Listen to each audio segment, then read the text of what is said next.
true Roman bread for true Romans. There's no such thing, man. There's no such thing, bro. I know we as a species, we have this defensive mechanism where we assume the worst when we see something we don't like. You know, your girlfriend, boyfriend is late to call, a car must run him over. He's dating that blonde. So we assume the worst and we say, you know, they were lazy. Look how bad this looks. Or this looks too similar to this other game. Or look, there is no effort put here. They're lazy.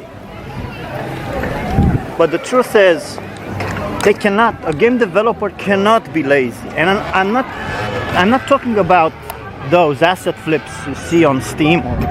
I mean, those are low effort. Holy shit, this bitch is busy.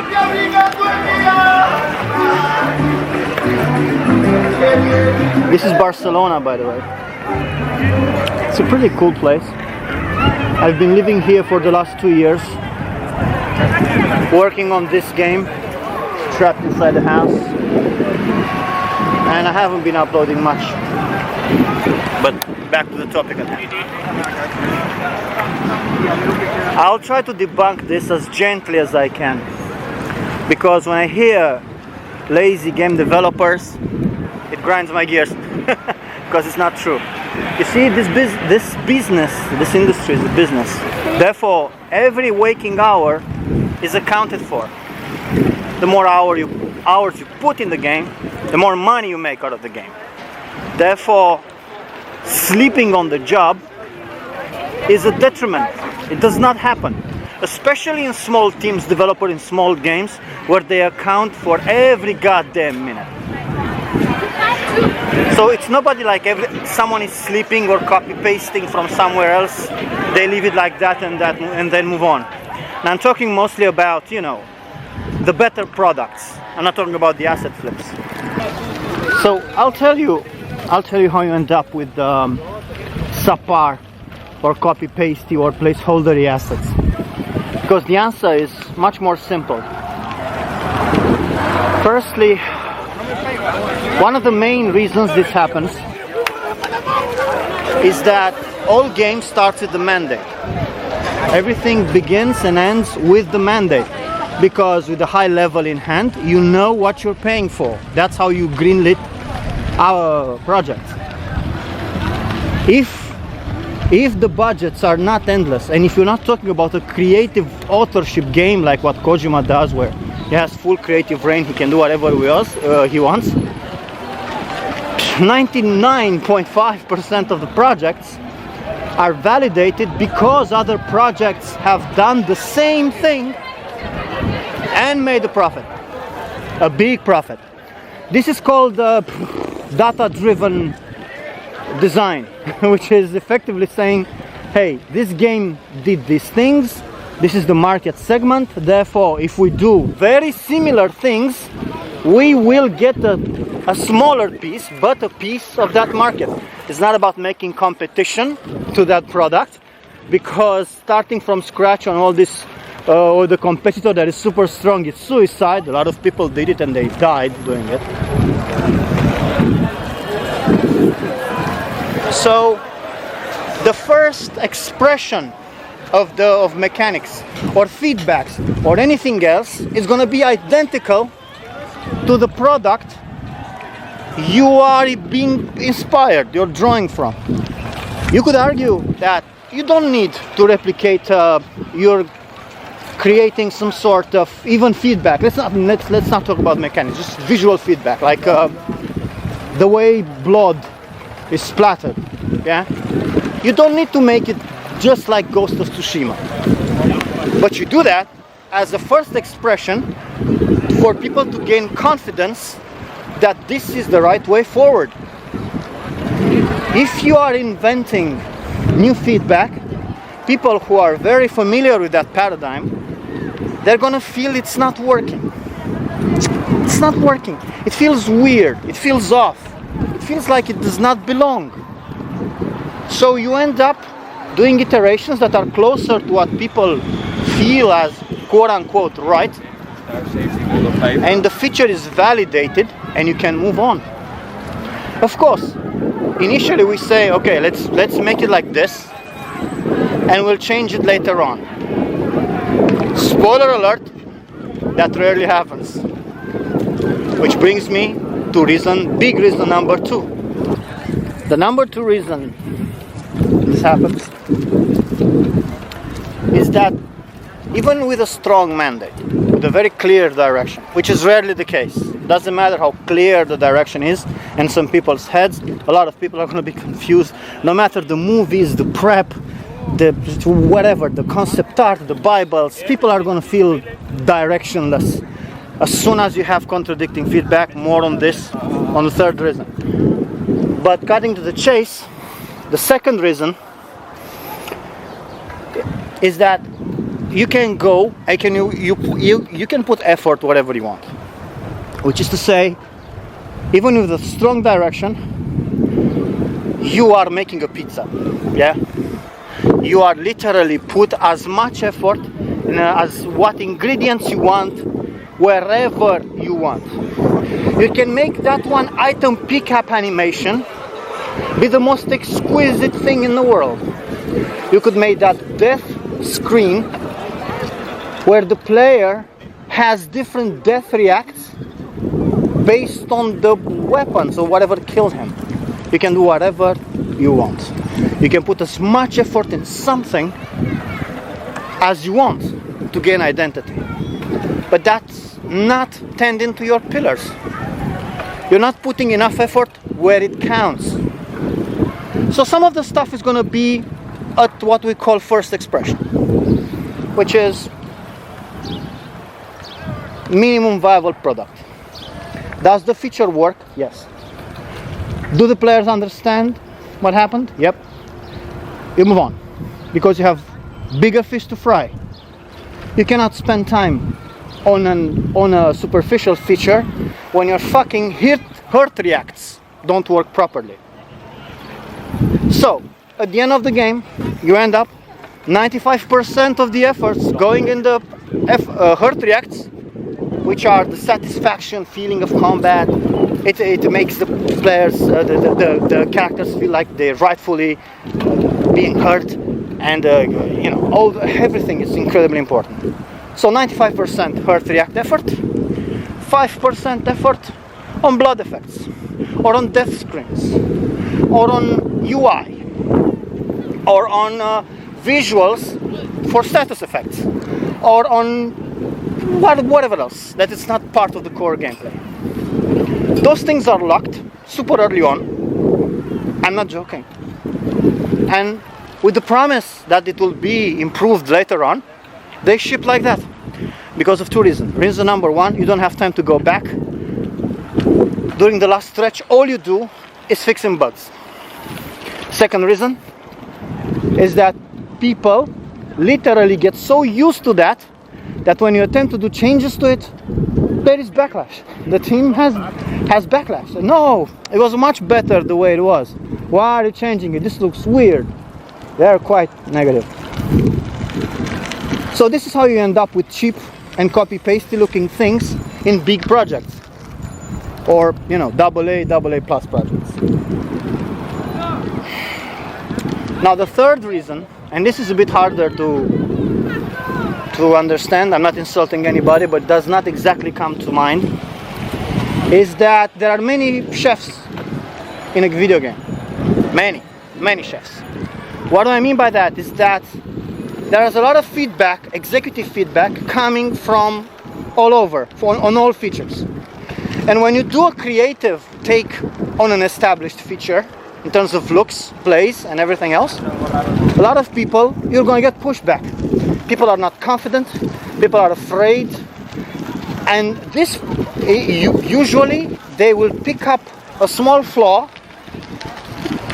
and blow it up in something cataclysmic. Like, because of this small flaw, this Titanic is going to sink, we need to change it. We need to make it simpler. And then you have another iteration, and then another iteration, and then another iteration. And what happens is that if you mimic, if the iteration is the closest to the one that has been already established by other games, that wins by default, for sole argument that Lord of the Rings Online did it, and they have 60 billion users, therefore this is good. Long story short, you close arguments, because otherwise you're going to have years and back and forth, months, weeks. You cannot afford to lose weeks discussing the color of a particular magic school. You know, what are the VFX on that? Let's be yellow, let's be white, let's be blue, let's be... If you engage people, if you ask someone about something, they're going to feel very strongly about everything. So in order to break down all discussions, we look at one of the most successful brands that do that one particular aspect, and we do very similar what they do. When with this, you break all discussions.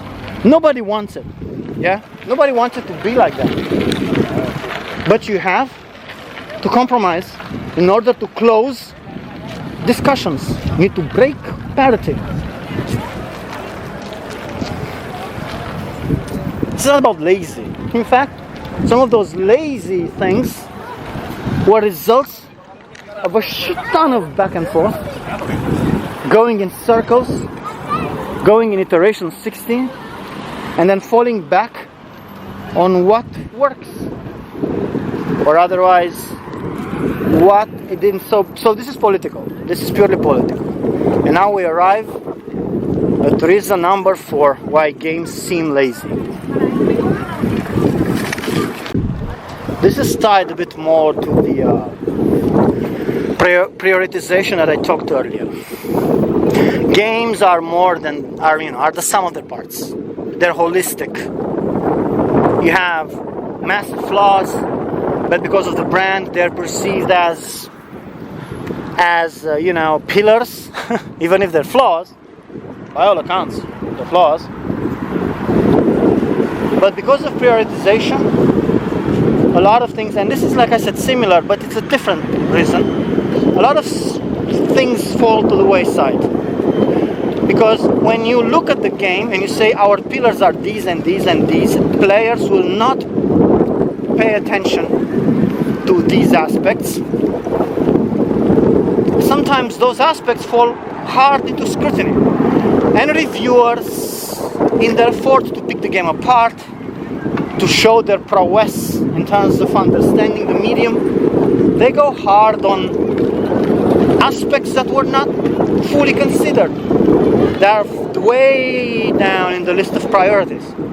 They could spin their narrative saying that, well, these are obviously the very important pillars, and therefore they fell short. This game is a poor product because of that, or it could have been greater. So that's narrative. In the trenches, we have a different perspective on this, and sometimes it's wrong. This is true. Sometimes we focus on the things that fail to capture the imaginations and inspiration and inspire our players, and they find other things that are more meme-worthy, that make. So, long story short, it's very hard. It's quite hard. You can plan for these aspects to be the pillars, the iconic parts of your game, and the community might pick other aspects. So prioritization is one of the big reasons why a lot of these elements are undercooked, copy-pasty, and remain as what we call the first expression. But people drag them out, reviewers, as being important ingredients, and then it looks bad.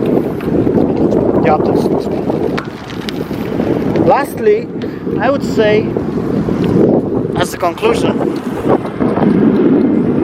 that games are a compromise, or a digital compromise.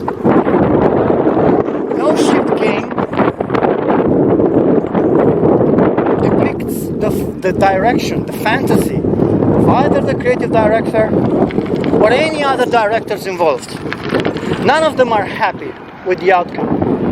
Everything was chopped, minced, adapted, sewn together, changed by marketing, changed the color of the eyes, changed the gender, and you get with this massive Frankenstein that everybody has big regrets about it. In terms of encounters, layouts, arts, the levels that were chosen, the levels that were cut, the quests that were cut, the animations, the combat features, everything is missing. We focused on the wrong things, and realities of budget versus ambition is what ruined most of the projects. It's not. Maybe there are examples of just bad bones on a project that had enough love and care to grow as much as they wanted and needed. But usually, that doesn't happen. So games end up half disappointing everybody because it does not reflect what they wanted from the game. But this is how things are. Of course, I myself would love to take that one lazy feature and turn it into something to behold. But then again, you have to cut weapons from the game, art styles, whatever, weapon, combat features, enemies, AI features. Of course you want the AI to patrol, to look around, to lit up torches. Of course you want them to warn each other. Of course you want them to giggle before an ambush, to give you just a little bit of extra feedback that you're going to be pounced on. You want them to discuss between them. You want to pray. You want all the warrior monks to pray together in idols. But it's end up cut.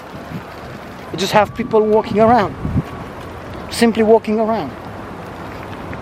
Because all their animations that were recorded, mocapped, VOs, they would take down, they would take time from engineers of making the actual thing work, make the game work, fix the bugs, improve detection. The list goes on and goes on.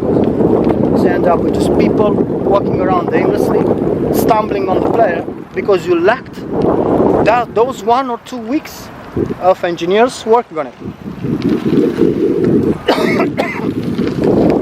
Because the biggest effort is tying the project all together at the end, on the last stretch. And realizing you have a much messier, buggy game than you assumed. So you try to waterproof it, navigating a landmine of bugs, because you fix something, 6 other things are breaking.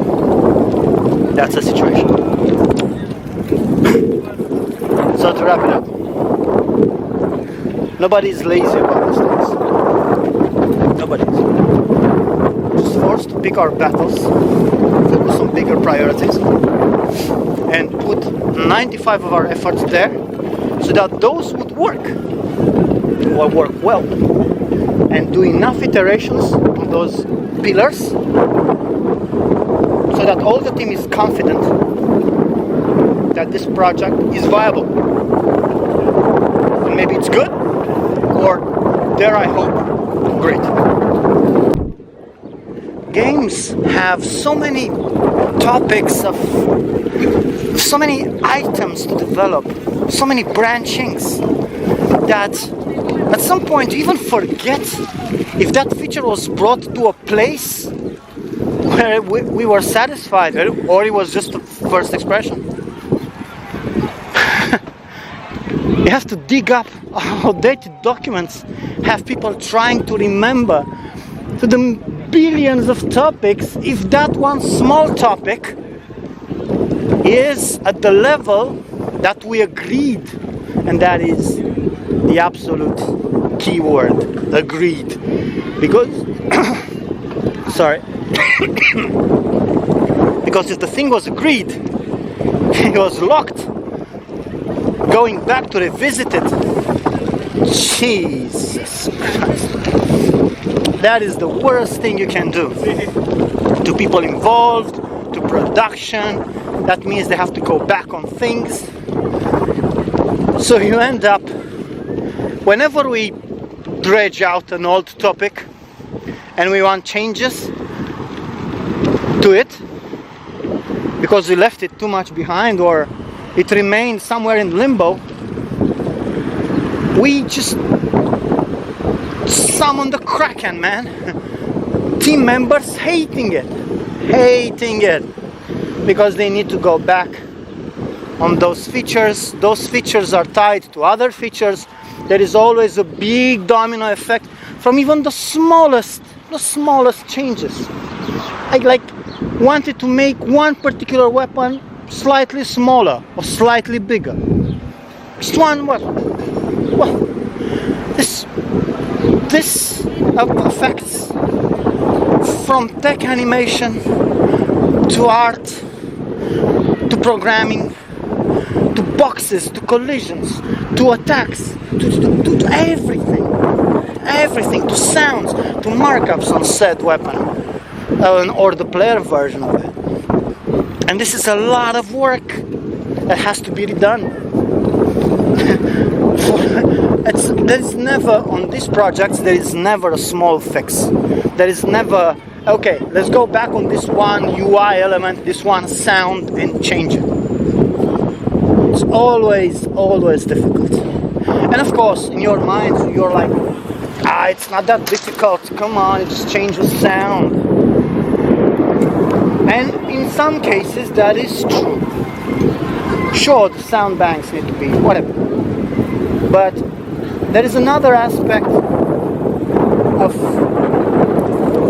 that is political.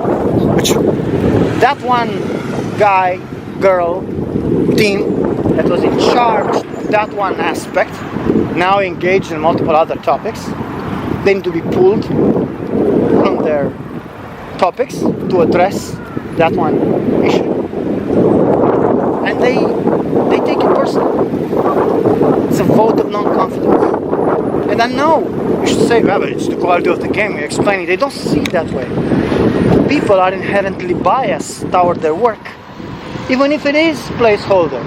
They're gonna say, yeah, but that was what I was supposed to be doing. And we agree to it. And it's true. We did agree to do it. But we have to change it. Sure, this happens a lot. It's not like something that's not going to come out. But this happens a lot. Because we are changing things all the time, throughout. So we also have to sort of balance our karma. Okay, what topics are we going to open? What are we going to revisit, rework, or change? Which ones? Man, I would love to go over the animations on that one. Nope. Sounds have been baked in, mark tags, works, we validated, to have to move on. Okay, but that one boss, we need to scale it up. We impact everything. Animations, everything. We have to scale them up. The grabs won't work. Yes, that one we have to. So we go back to avoid the lazy tag. We go back, we engage all these people, and we fuck up production pipeline. Because we have to. Because player feedback, because upper management feedback, because everything else. So again, we go back to that prioritization that I talked about. Sometimes it's driven by policy, by political, not to upset people, and sometimes just by raw production muscle. When you have a big family, not enough food for everybody, you have to cut corners, or otherwise feed the most resilient people less and take care of the more sickly ones that they need help. Sometimes it pans out, sometimes it does not. For instance, that one, an example, that one, that massive increase of a boss, a critical boss that affected every job family, everything, for a long time. Maybe when players played, they don't feel much difference. The appreciation is still low, despite making it at least half bigger, much more towering, much more dangerous. Turns out people do not register it. So, you know, in an effort to improve things, sometimes it doesn't pan out the way you want. Sure, for us it's a net gain. It was a quote-unquote necessary change. But from users' perspective, not so much. This is nice, eh? I guess when people imagine Barcelona, this is pretty much what they're thinking. And this is not one of their most fancy, epic centers. This is more of a, I don't know, gathering place. The beach resorts and beach clubs and bars are that way. So obviously there is considerable traffic. As a lead and a director, game development is, and please excuse the crass comparison,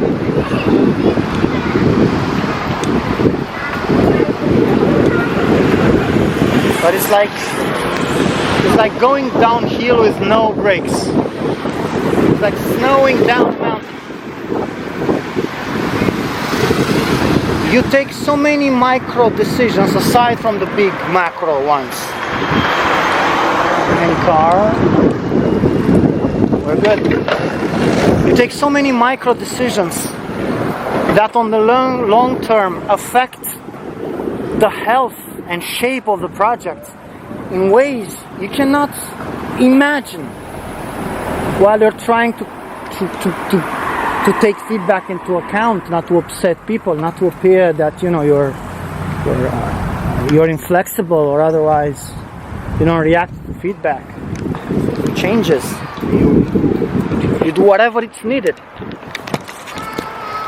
And you take these micro decisions of validating concepts, work in progress stuff, just to keep the boat from sinking, having people to /quit or take it super bad. That creates this festering situation where whatever you say, they're already biased against you. So you have to take some political decisions as well. This happens very often because, like I said, these games are hi. These games are 100% digital compromises. So when you realize you validated something you shouldn't have, just because you wanted to move on, just because you wanted the team to jump on a subject that is much more dire, a game feature much more difficult to achieve. It's on you. It's on you to dig it up and fix it, or leave it the way it is. It's complicated. Never a straight line. Far.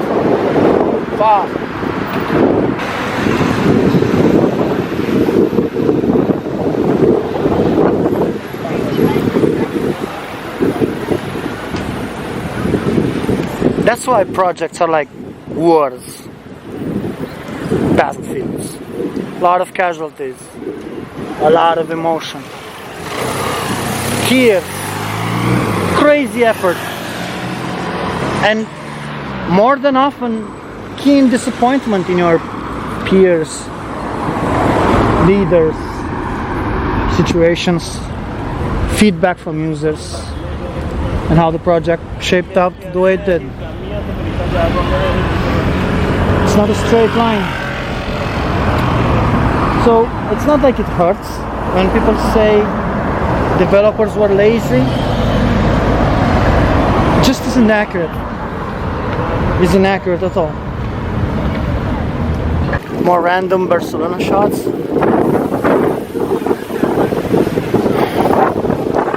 Yeah, going out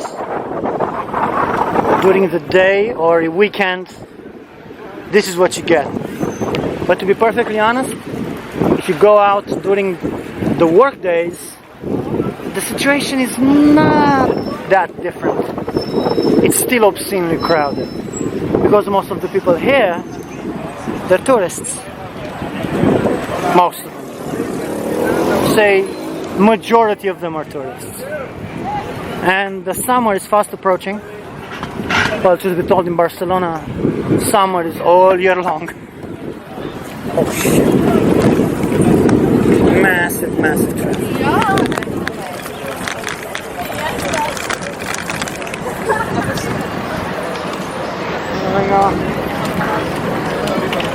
I lived for 3 years in Sergi, and it was like the Shire compared to this place. Literally, it felt like the end of the world, the end of the known world, not like Ragnarok or something. It just had family, kids, dogs, and grass. Here, however, it's an entirely different situation. One, I'm still getting acclimatized. It still feels a bit too overwhelming for me. Can I dare the red? Look how dangerous I live. Okay, that's it. They shot movies there. That is the Grand Central Postal House, and a lot of movies are shot there. Because it does not look like, you know, the mail hold, but it is the post, the correos as they call it here. My destination is over there, and I'm gonna have to cut video or otherwise go in another direction before I get in an accident, because I'm driving on one hand. So to wrap up, don't be hating on game developers, brothers and sisters. They might disappoint you, but every bit of that digital land that they conquered and then mapped, they did so with tremendous effort, with doubtful hearts, under pressure from direction, feedback, instability, not knowing if they can move on other bigger, stronger, or less developed topics, or they need to iterate on that feature over and over and over. Don't be hating on them. They're not lazy. It's not about mismanagement. It's about more on ambitions meeting reality. It's the same as everywhere. If you can blame anybody, blame the directors, blame executives, blame CEOs, blame brand directors, blame marketing, all the big heads that have huge expectations and they're pushing team and resources to achieve goals that are unachievable. And again, temper your ire, because these people, their goal is not to make life miserable, but put a product that is competitive, that won't sink. It won't sink. It's incredibly important that the project does not sink. If you launch a ship, it just has to float, just to get people, not just collapse. Because this means this is disastrous for everybody, not just employees and directors and the money people. It's disastrous for everybody. It kills every opportunity, every chance that this one particular studio has in order to become the next Guerrilla Games or whatever else. Things start humble all the time, but the potential is growth is there. So we have to pick up our battles and push on the pillars, push to flesh out the pillars that will bring your game higher and higher and higher and protect the structure at expense of details. Anyway, I'm gonna go home, take a shower. Peace. True Roman bread for true Romans.